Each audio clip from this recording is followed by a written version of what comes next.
Bienvenue à tous pour ce 13h sur Afrique Sport de ce samedi 15 avril 2023 que nous débutons avec Sofiane Boufal, bourreau du Portugal de Cristiano Ronaldo en quart de finale de la Coupe du Monde 2022 avec le Maroc, victoire 1-0. Sofiane Boufal a réagi aux larmes du capitaine de la Saint-Vincent versées au coup de sifflet final. Selon des propos qui lui sont prêtés et qui ont enflammé les réseaux sociaux, l'international marocain, 39 sélections, 6 buts, aurait aimé voir CR7 pleurer plutôt que ses coéquipiers de la sélection marocaine.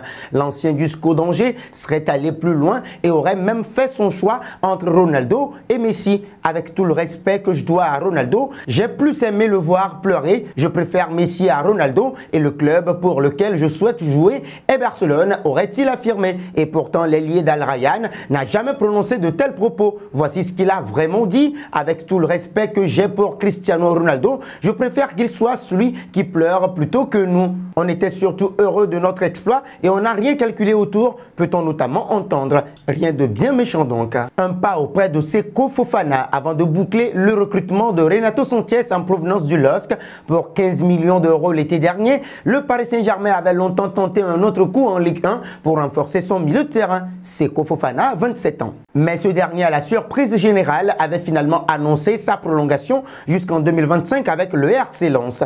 Présentement, l'Ivoirien laisse la porte ouverte au PSG. C'est sûr que ça m'a traversé l'esprit. Le plus important, c'est de bien finir la saison. Ces questions, je les aborderai tranquillement avec mon agent et le club. Peut-être que je suis encore ici pour longtemps. J'ai prolongé, je suis apaisé et en paix avec ma décision. Je me sens très bien ici. Voilà qui est clair.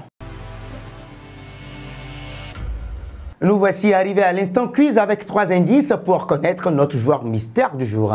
Premier indice, je suis un attaquant de 30 ans de la Premier League.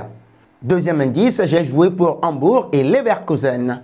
Troisième indice enfin, j'ai fait un service militaire. Qui suis-je? Vos réponses sont attendues en commentaire. Nos félicitations à tous ceux qui ont répondu. Ibrahima Konaté lors de la dernière édition du 13h. C'était le joueur à trouver puisqu'il est un défenseur de 23 ans de la Premier League qui a déjà joué pour Sochaux et Leipzig. Son dernier transfert a coûté près de 40 millions d'euros. Filons en Allemagne. Le Bayern Munich s'intéresse fortement à Wilfried Zaha qui pourrait rejoindre l'Allemagne cet été. L'attaquant de Crystal Palace est sur les tablettes du club bavarois. Une information annoncée quelques jours après les rumeurs sur le départ probable de Sadio Mané cet été. Malgré les incertitudes entourant son avenir, Wilfried Zaha suscite l'intérêt de nombreux prétendants. Le Bayern Munich s'ajoute à la longue liste des équipes souhaitant recruter le joueur ivoirien Relais Africa United. Le club allemand se prépare à la possible perte de plusieurs de ses joueurs clés pour la saison prochaine, dont Sadio Mané, conséquence directe de son altercation avec Leroy Sané.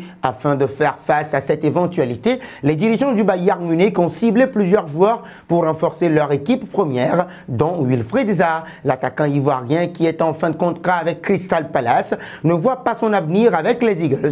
Le Bayern Munich pourrait ainsi profiter de cette opportunité pour recruter l'ancien joueur de Manchester United. Cependant, il semble que Wilfried Zaha n'avait pas encore pris de décision quant à son avenir. En fin de contrat, Wilfried Zaha devrait quitter Crystal Palace à la fin de la saison et sera libre de s'engager avec le club de son choix. La possibilité de retrouver un cadre européen pourrait l'intéresser. Un dossier à suivre. Un saut en France, démise de ses fonctions de sélectionneuse de l'équipe de France féminine par le COMEX de la 3F en mars dernier, Corinne Diacre entend bien réclamer une compensation de préjudice. Après avoir déjà adressé un courrier à la 3F le 6 avril dernier réclamant le paiement des salaires dus par sa cliente jusqu'en août 2024, soit la fin de son contrat, l'avocat aurait cette fois-ci chiffré le dédommagement selon l'équipe. Ainsi, Maître Ayela réclamerait une somme à hauteur de 6 millions d'euros à la 3F, mêlant les émoluments de Diacre à des indemnités visant à compenser le préjudice.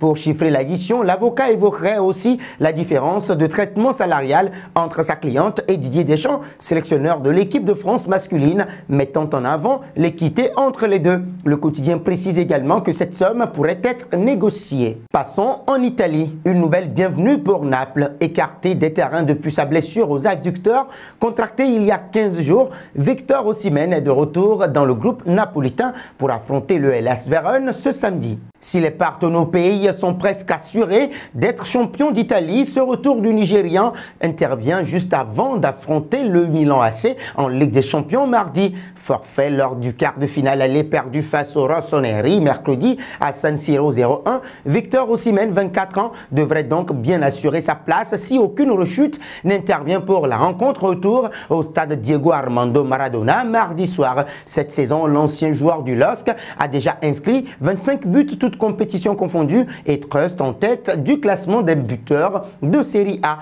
Avec le retour de Victor Osimhen, voyez-vous les Napolitains renverser la tendance de l'AC Milan en Ligue des Champions? Vos réponses sont attendues en commentaire. Terminons en Angleterre. L'avenir de Jude Bellingham fait toujours autant couler d'encre et ainsi on a appris cette semaine que Liverpool avait lâché l'affaire selon la presse anglaise. Dans le même temps, Bild indiquait que le Real Madrid avait fait une proposition à l'anglais, mais les Merengues doivent compenser avec la concurrence de Manchester City qu'il veut aussi. En conférence de presse, Pep Guardiola s'est agacé quand un journaliste lui a posé une question sur le joueur du BVB. Combien de conférences de presse faites-vous ici? Vous savez que vous devez mieux vous préparer. Question suivante. Cash, le technicien ibérique, ne veut pas s'exprimer au sujet de l'anglais. Et nous arrivons au terme de cette édition que nous bouclons avec la question du jour. Wilfried Zaha a-t-il le bon profil pour le Bayern Munich? Vos réponses sont attendues en commentaire. Mais en attendant, n'hésitez surtout pas de vous abonner sur Afrique-Sport et d'actionner la cloche de notification pour ne rien manquer du football continental et international.